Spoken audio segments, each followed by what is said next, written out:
those people that have come to me to open cafes, I've gone through and listed, these are your costs without the actual numbers, just titles. These are your costs. Then they go, oh. And I said, that's before you even open your doors. Yes. And then add another 100,000 on top of that. Just to be open. This episode is proudly brought to you by Mapper Forward's workshop, It's Time to Become a Coffee Consultant. Learn how to diversify your revenue streams and create freedom from your day job while saying goodbye to that alarm clock forever by becoming a consultant within the coffee industry or directly to consumers who have shifted towards home brewing and home roasting. Protect your income from challenging times in the coffee value chain by taking this course today. Go to mapperforward.coffee/workshops or click the link in the show notes for details. Welcome to the Daily Coffee Pro by Mapper Forward, friends. I'm your host, Lee Safar, and this is episode 3 of a 5-part series with Carol Salloum from 3 Tomatoes and Almond Bar in Sydney, Australia. Carol and Sharon have been running successful businesses in hospitality for 17 years. And in this series, we're talking about what 2025 is going to look like from the perspective of somebody who's successful in coffee in Australia or in hospitality in Australia. And the reason I specifically wanted to talk to somebody who was successful, because people are very nervous that everybody is lying and everybody is pretending to be successful and they're not successful. Well, not everybody is pretending, but a large number of people are pretending. Carol is not one of them. I know this woman. I know these businesses. I have been the direct beneficiary of going and being a patron at these businesses, but I also am the beneficiary of being really good friends with these sisters and having really honest conversations of what the business is like. I know that they're not lying and they're doing very well, but that doesn't mean that this isn't going to have challenges this year. So talk to us, Carol, about what challenges you anticipate. And in fact, before that, can you tell us how you feel about 2025 and moving forward as a business? It's probably, I haven't been nervous or anxious in a while, but I'm feeling a little anxious. I'm generally quite a positive person anyway, so I always, try to find a solution to everything. But I'm kind of like moving with caution. Okay. And I think, there are certain things I may have taken more risks in something this year, but I think putting it on the back burner, I may have done something differently. I'm going to wait and see. I'm kind of watching and working out different ways to do things a little bit differently this year. Sharon and I have spoken about doing things slightly differently because of, the rising cost of everything. So rather than price, doing other things instead. This will not be a year where you guys take risks. No, probably not. Not much. Okay. Will you look to do things differently so new revenue streams or just different with the current revenue streams? No, I think new revenue streams. I'll give you an example. So we do pop-up dinner every couple of months, which are highly successful. And so they bring the food from Almond Bar to our cafe and they're booked out every time. I'm jealous every time you post about it. So we are thinking of doing those more often and having themed nights and doing collaborations with people. So making them a bit more exciting and more regular. So that, that income stream, just having themes around things now and maybe being a bit more prepared. I'm the kind of person who does, Sharon's probably even worse than me. She's like last second, I'm last minute. It's an Arab thing, folks. Let me tell you. I learned that moving to the Middle East. I'm like, fuck, this is not just a Arabs in Sydney thing. This is an Arabs everywhere thing. So, normally when last minute I wait and see what happens, then make a decision. But now I think I need to plan a bit more ahead. Okay, so in a year where would this be the year that you've been the most cautious of the 17 years, do you think? Well, in my very first year. That was for other reasons. And then now, but not for outside factors, just, right. This one because of outside factors, not because I'm questioning my own ability or anything, just making sure that nothing comes in and rocks the boat. And that, I imagine, for a business that has experienced so much success, that must be an interesting situation to be in and a whole different learning curve to be in. Is that right? Yeah. Yeah, it is. And especially because I'm the person that everyone looks to for the answers. So I can't even appear to waver. You're the leader. Yeah. So the situation will be different for me because I will make sure that everybody still feels comfortable, even though I'm probably, like the duck underwater. But everything will be calculated, and there'll be the risks. Maybe there'll be risks, but they'll be calculated risks. There won't be anything that'll be too risky. Right. So if we look with that as a baseline, and this episode being about the challenges that you and the stakeholders in your business are facing, stakeholders being your suppliers, your staff, your customers, what do you think are going to be the challenges that the different stakeholders in your business are going to experience? Okay, so starting with suppliers, they're going to have to, well, we've already started, we are very loyal to our suppliers, extremely loyal. So we'll always give them the opportunity to match prices to quality, so on and so forth. But we'll be a little bit more aggressive this year. We have to be more aggressive because really at the end of the day, it is business. So that's one thing we're going to do.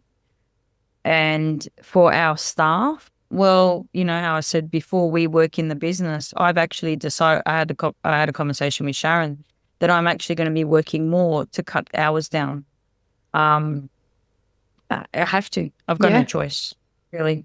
And the staff, they understand, but I also lead with example. So by me being there, they actually enjoy it because they know they've got the leadership, they've got the direction. They don't have to worry about thinking. They just do. And it works really well. So that's fine. I'm going to have to work more. That's fine. The customers, the challenge for the customer is the pricing. They're just going to have to understand that that's going to change. If prices keep going up, then I can't keep absorbing. Well, and will you create a kind of environment where you can help them along with that process? So maybe they drink one cup, because you're selling more than just the coffee, right? Yes. And this is what we do as people who are so good at hospitality. Yeah. I was always the most expensive labor. Pretty much after like the first few years I was in coffee, after that I was always the most expensive person in the cafe. Why? Because people would come and buy coffee off me and think it was my cafe because I was treating them with so much hospitality. And that was mirrored every time I'd come to Almond Bar or come to Three Tomatoes. I was receiving more than just what I was buying. Yeah. So people don't want to lose that, but they can't afford to have it more than once a day, a lot of the time. So will you help them along the process of being able to have that experience at home? Will you sell them coffee? Will you sell them equipment? Will you sell them stuff like that? So we do sell them coffee, and we also, we do a lot of products as well. So take home food. So some of our pricing's going into those. And we do take home meals. We do a lot of things that we make at the cafe that people just buy for home. And so that's just another stream of income, a passive stream a lot of the time. And the customers, they know, they know that things are going to change. So like you said, the loyalty comes with for us. So I don't think they mind spending something. They just won't spend as much. And sometimes it's just a matter of giving them a muffin or giving them, something for free every now and then to make them feel like, okay, I see you. I don't mind spending a little bit more. So tell me how the customer, in your experience, is looking at this moment, because if you listen to the news and you look at the economic data that's being published, you would think that people have bottomless pits of money. Yeah. Right? Yeah. Yep. The other side of the data that's not being reported is that credit card debt is skyrocketing, bankruptcies are skyrocketing, defaults on loans are skyrocketing. And that's the part that rounds out the story. So how is the customer, as your stakeholder, feeling right now from what you've been able to, as they say, what is consumer sentiment at the moment? So mostly they don't like to talk about it. I think because they feel like it would be directed at us, like that we would take it as a direction at us. But a lot of the time they'll say something like, oh, like my mortgage is so high, my interest rate's so high. So we get it. You can from pick it that up, yeah. perspective. I mean, the average price of the house in that area where we are is $2.3 million. Yeah. So, people have huge mortgages. Right. And we're seeing mums whose kids are 6 months and they're going back to work, or, 3 months they're going back to work because they have to. They've got no choice. Right. So, they're scared. They're worried. Just the fact that the mums are going back to work so quickly because they can't afford to be off. Yeah. Folks, for context, an average 1-bedroom apartment in Sydney is about $1 million. So, and the area that Three Tomatoes is in is mostly houses. Yeah. So it's only houses, and $2.3 million is a lot of money. Yeah. Yes. I mean, how do you leave room for luxury when interest rates are going up? Despite the fact that they say, no, we're going to bring them down this year, but they can't. The economy's going to be fucked if they do. Yeah, yeah. And like you said, I'm pretty sure there are a lot of credit card debts that we don't know about. The data's showing it. They're just not talking about it. They're tapping all the time, Does that make you nervous? What's that? What makes me nervous? Well, the idea that debt is going up in... Of course. Yeah. I mean, I hate debt myself. So I would Same. like our business is not in debt at all. So I make sure that the business is never in debt, because if, God forbid anything went wrong, we're fine. We're okay. Yep. But the other people's debt worries me for our business. Yeah, of course, because luxuries are the first thing to go. Well, I mean, although some of them don't see it as a luxury, some of them see it as a necessity. Which is a saving grace for our industry at the moment. Absolutely, yeah. If what's predicted about the way that cost is going for the coffee supply chain and for the businesses that are vertically integrated into coffee and horizontally integrated into coffee, a latte in Sydney could very well see $10 by the end of the year. Yeah. And I get it.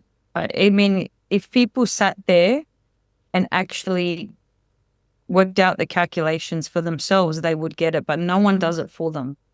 No one's sitting there showing them what this is. This is why you are revolutionizing this, because thank you. You're helping people to understand it. No one else does it. No people don't have someone to explain the coffee process from producer to your latte glass. Well, and a lot of people don't want people to know. Of course. The equipment manufacturers do not want people to understand how to calculate this stuff. They just want you to open a cafe. Mm. Look how successful it is. There's so many people doing it. Do you think all of these people are ignorant and dumb and stupid? No, but 98% of them are sheep. Yeah. And I don't mean that disrespectfully. I mean that in a way that people's excitement and desire to have a better life has been hijacked by predatory people who have taken advantage of that moment in their life. Yeah. Yeah. And it's really unfortunate because had those people, my head has an orgasm when I hear you say that you sat down at the beginning, like the nerd in me, when you sat down at the beginning, you did your numbers and you calculated and you understood that at this price range, we would be able to be profitable. If 50% of the people who got into this game did that, we'd be fine. Yeah. And like I said to you, those people that have come to me to open cafes, I've gone through and listed, these are your costs. Without the actual numbers, just titles, these are your costs.